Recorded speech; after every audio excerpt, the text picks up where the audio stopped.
Hello students, मैं मेरे YouTube channel CA विज्ञान एजुकेशनल क्लासेज में आपका स्वागत करती हूँ। आज का अपना जो टॉपिक रहेगा वो रहेगा भारत की नागरिकता। तो अपन देखते हैं कि जो अपने भारत देश में जो नागरिकता है वो एकल नागरिकता है, इकहरी नागरिकता है। और अपन बात करें कि ये जो इकहरी नागरिकता है वो प्रावधान किस देश के संविधान से लिए गए हैं।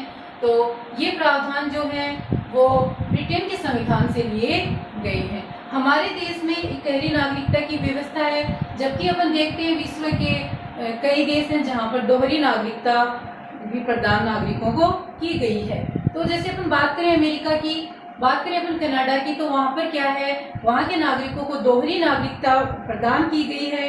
देश की नागरिकता अलग है और राज्यों की नागरिकता अलग है, किंतु हमारे देश में एकल नागरिकता की व्यवस्था है। और यह व्यवस्था या ये प्रावधान जो है वो हमारे संविधान के भाग 2 में अनुच्छेद 5 से 11 में वर्णित किए गए हैं। तो ये हमें ध्यान में रखना है, क्योंकि अक्सर एग्जाम में क्वेश्चन पूछ लिया जाता है कि नागरिकता संबंधी प्रावधान है वो किस अनुच्छेद में उपलब्ध हैं। तो अनुच्छेद 5 से 11 में और संविधान के भाग 2 में वर्णित किए गए हैं। फिर अपन आगे देखते हैं कि जो नागरिकता से संबंधित कोई कानून बनाना है या कोई विधि बनानी है तो वो अधिकार सिर्फ और सिर्फ हमारी संसद को प्रदान किया गया है।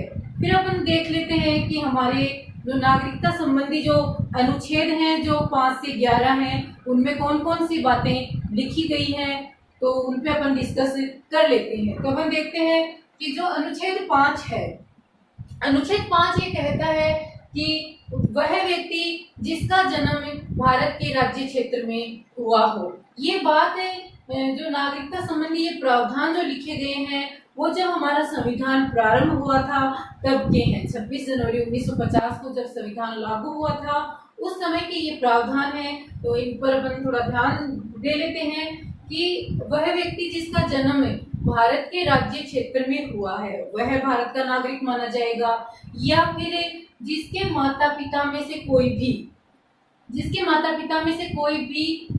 जैसे माता या पिता इनमें से एक का जन्म भारत में हुआ है तो वह भी क्या माना जाएगा, भारत का नागरिक माना जाएगा।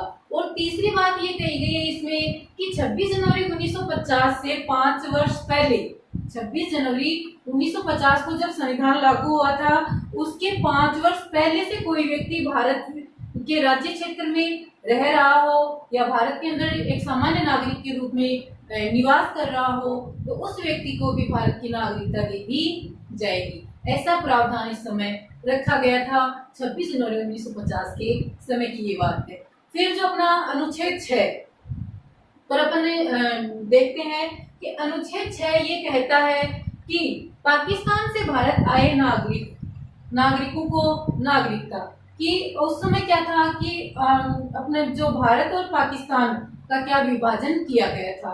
तो भारत और पाकिस्तान का जो विभाजन किया गया 1947 में क्या हुआ था कि 3 जून 1947 को एक माउंटबेटन अपने अधिकारी आए थे ब्रिटेन से भारत, तो उन्होंने एक माउंटबेटन योजना दी थी। उस योजना में उन्होंने ये कहा कि भारत और पाकिस्तान का क्या होगा, विभाजन होगा। तो उस समय क्या हालात ऐसे थे कि मतलब कुछ लोग ऐसा सोच के चले गए कि चलो अपने पाकिस्तान में चलते हैं, विभाजन तो होना ही है। फिर उनको लगा कि वहाँ पाकिस्तान में उनके साथ में अच्छा बर्ताव नहीं किया गया, अच्छा व्यवहार नहीं किया गया। तो ऐसे हालात में वो वापस इंडिया आ गए, वापस भारत आ गए। तो उन लोगों को नागरिकता संबंधी क्या प्रावधान हमारे संविधान में रखे गए, तो उसमें ये था कि जो पाकिस्तान से वापस भारत लौटे उनमें से ये देखा गया कि उनके माता पिता या उनकी दादा दादी जिनका जन्म भारत में हुआ हो उनको भारत की नागरिकता दे दी जाएगी। यानी ये देखा गया कि उनके जो वंशज हैं वो भारत में रहे हैं और भारत में उनका जन्म हुआ है, तो उनके जो बच्चे हैं उनको क्या दे दी जाएगी, भारत की नागरिकता दे दी जाएगी। ये जो भारत शासन अधिनियम 1935 से जो किया गया था उसके तहत ये प्रावधान संविधान में शामिल किया गया। फिर इसमें दो बातें कही गई है। दूसरी बात ये कही गई कि 19 जुलाई 1948 19 जुलाई 1948 से पहले भारत में आए उन नागरिकों को नागरिकता दे दी जाएगी। यानी 19 जुलाई 1948 से पहले जो भारत आ गए थे उन व्यक्तियों को तो नागरिकता सामान्य तौर पे दे दी जाएगी, किंतु 19 जुलाई 1948 के बाद जो लोग भारत आए थे उनके लिए ये प्रावधान रखा गया कि उनको हमारी डोमिनियन सरकार के पास में, या फिर अपन कह सकते हैं कि हमारी भारत सरकार के पास में उनको परमिशन लेनी होती थी, और वो परमिशन लेने के पश्चात उनको वो नागरिकता दे दी जाती थी। किंतु वो परमिट उनको तब मिलती थी जब वो भारत के अंदर 6 माह तक एक सामान्य व्यक्ति की तरह जीवन व्यतीत कर रहे हों, उसके बाद उनको ये परमिट दी जाती थी। फिर उसके बाद में आया उसके बाद अपन बात कर लेते हैं अनुच्छेद 7 की।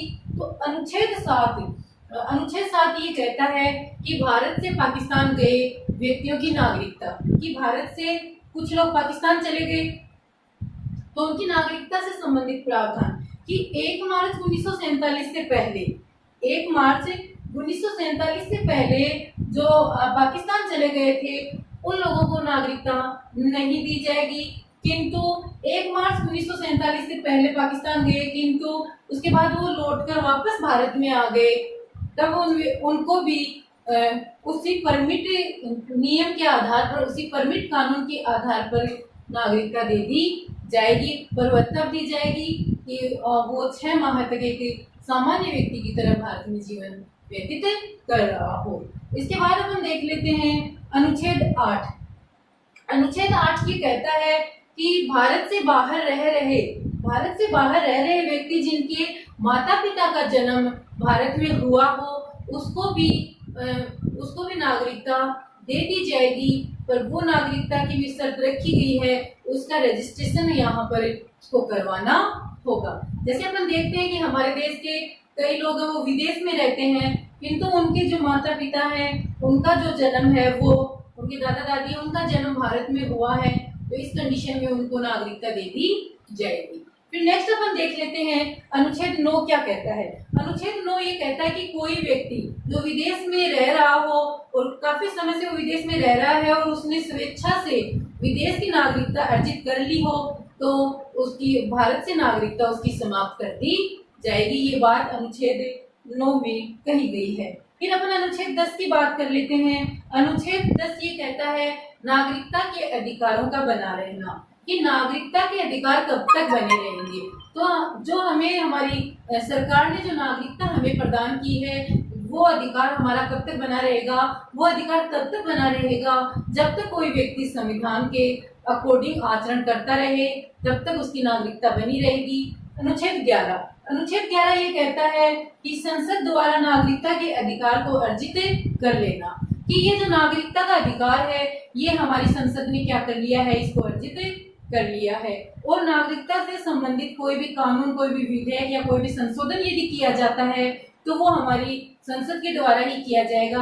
एकमात्र अधिकार संसद को दिया ये नागरिकता से संबंधित संशोधन या उससे संबंधित कोई भी परिवर्तन करने का यदि अधिकार है तो वो हमारी संसद को दिया गया है। तो इस प्रकार से हमने देखा कि अनुच्छेद 5 से 11 तक ये उपबंध या ये प्रावधान हमारे संविधान में लिखे गए हैं कि इन शर्तों के आधार पर ये नागरिकता प्रदान की जाएगी।